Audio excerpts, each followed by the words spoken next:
Good morning 9th class. आज आपका एक बहुत ही महत्वपूर्ण टॉपिक है समास। ये आपके लिए कंपटीशन क्लास तक में ही आता है। आपका आगे जब भी हिंदी का जहाँ आप पढ़ेंगे वहाँ समास आपको ज़रूर मिलेंगे। तो न केवल ही 9th का सिलेबस बल्कि आपको 10th 11th 12th तो आगे कंपटीशन क्लास टेट सीटेट सब में ये बहुत इंपॉर्टेंट टॉपिक है आपका।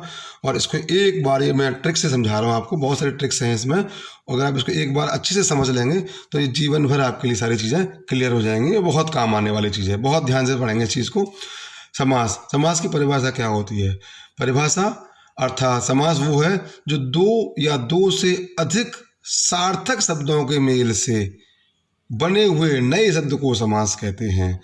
कोई भी दो सार्थक मतलब अर्थहीन अर्थ जिनका और कुछ निकल रहा हो, ऐसे सार्थक शब्दों को मिला दो तो उनसे जो शब्द बनता है नया, उसे समास कहते हैं। दो सार्थक शब्दों के मेल से बने शब्द को क्या कहते हैं? समास। जैसे राजपुत्र, क्या लिखा है? राजपुत्र अर्थात राजा का पुत्र। इसमें राज एक शब्द हो गया और पुत्र दूसरा शब्द हो गया, दोनों को मिला दिया तो ये क्या बन गया? समास। अब इसमें इसको दो हिस्सों में करना है। राज क्या है? इसका पूर्व पद। क्या बोलेंगे इसको? पूर्व पद। यानी कि राजपत्र का इसको दो भागों में विग्रह किया है, इसका विभाजित किया हम राजपुत्र को। तो राज अलग हो गया और पुत्र अलग हो गया। तो पहला हिस्सा जो आया उसे हम क्या बोलेंगे? पूर्व पद। और जो दूसरा हिस्सा आया उसे बोलेंगे हम क्या? उत्तर पद। क्या बोलेंगे? पहले हिस्से को पूर्व पद और अंतिम हिस्से को उत्तर पद। और इस पूरे को क्या बोल लेंगे हम? समस्त पद। समस्त पद है ना। राजपुत्र क्या बनेगा? समस्त पद। ये राज क्या है? पूर्व पद और पुत्र क्या है? उत्तर पद। अब जैसे राजपुत्र है, लाभ हानि है, ऐसे ही राजकुमार है ना, चंद्रमुख है ना,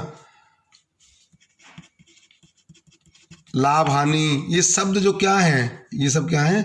समास है ना। इसमें राज अलग है, कुमार अलग है, चंद्र अलग है, मुख अलग है, लाभ अलग है, हानि अलग है। इसी तरीके से क्या लिखेंगे? गंगा जल, तो गंगा अलग है, जल अलग है।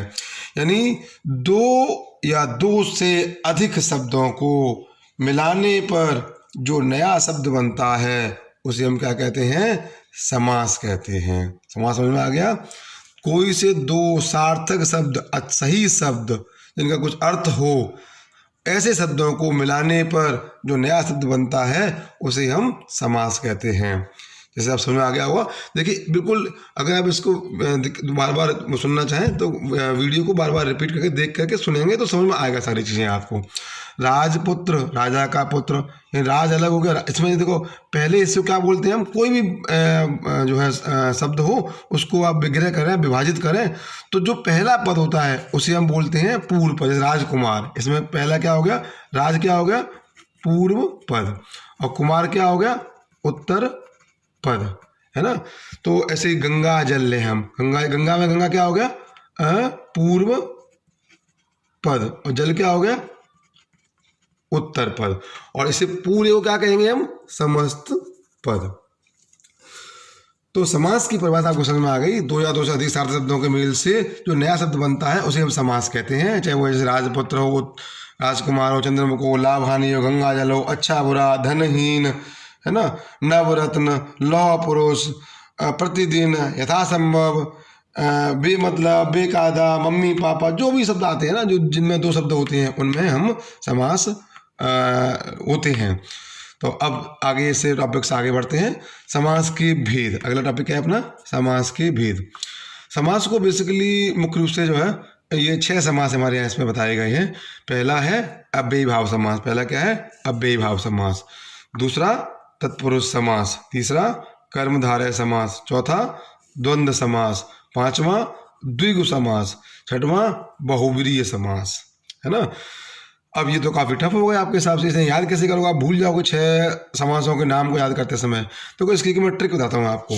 इसकी एक ट्रिक आपको बताता हूँ। इस पर ट्रिक है इसकी, द्वंद्वी अब तक। आप इसे याद कर लीजिए। इन 6 समास के नाम आपको याद हो जाएंगे। कैसे कैसे? द्वंद्वी अब तक, द्वंद्वी अब तक। द्वंद्वी अब तक का मतलब क्या होता है? देखिए इसकी ट्रिक क्या है? द्वा, द्वा अर्थात द्वंद्व समास, दो से क्या समास हो जाएगा? द्वंद्व समास। द्वि, द्वि से क्या हो जाएगा? द्विग समास, है ना। आ से अव्ययीभाव समास, बा से बहुव्रीहि समास, ता से तत्पुरुष समास, का से कर्मधारय समास। 1 2 3 4 5 6 छह समास के नाम आ गए। छह समास के नाम आ गए कि नहीं आ गए? तो आपको क्या करना है, इन छह समास के नाम को याद करने की ट्रिक क्या है? द्वंद्वी अब तक, द्वंद्वी अब तक से आप क्या करेंगे, आपको छह समास के नाम याद हो जाएंगे। द्वंद्वी अब तक, द्वंद्वी अब तक क्या बोलेंगे? द्वंद्वी अब तक। द्व से द्वंद्व समास, द्वि से द्विग समास, अ से अव्ययीभाव समास, बा से बहुव्रीहि समास, ता से तत्पुरुष समास, का से कर्मधारय समास। छहों के नाम आपके यहाँ पर आ गए। इस तरह से इस टॉपिक में आपको केवल मैंने ये बात समझा पाया हूँ कि समास की परिभाषा क्या होती है और समास के भेद कितने होते हैं। आप बहुत ही ध्यान से इसको पढ़िए। मैं ऐसी ऐसी ट्रिक्स बता दूंगा आपको कि आप समास को अगर जीवन में इसको नोट्स को पढ़ेंगे तो कभी आप भूल नहीं सकते इस समास को। इससे आगे का मैं अगली वीडियो डालूंगा, उसमें आपके लिए मैं डालूँ इनके अलग से अलग छह समासों को मैं अलग से समझाऊंगा आपको इनकी परिभाषाओं के साथ साथ। तो इसमें मैंने पढ़ा केवल क्या? समास और समास के भेद। इन सबको नोट्स को बना अपनी फेयर कॉपी में नोट्स बना लीजिए इन सबके अपने, जिससे कि आपको याद रहे। Thank you.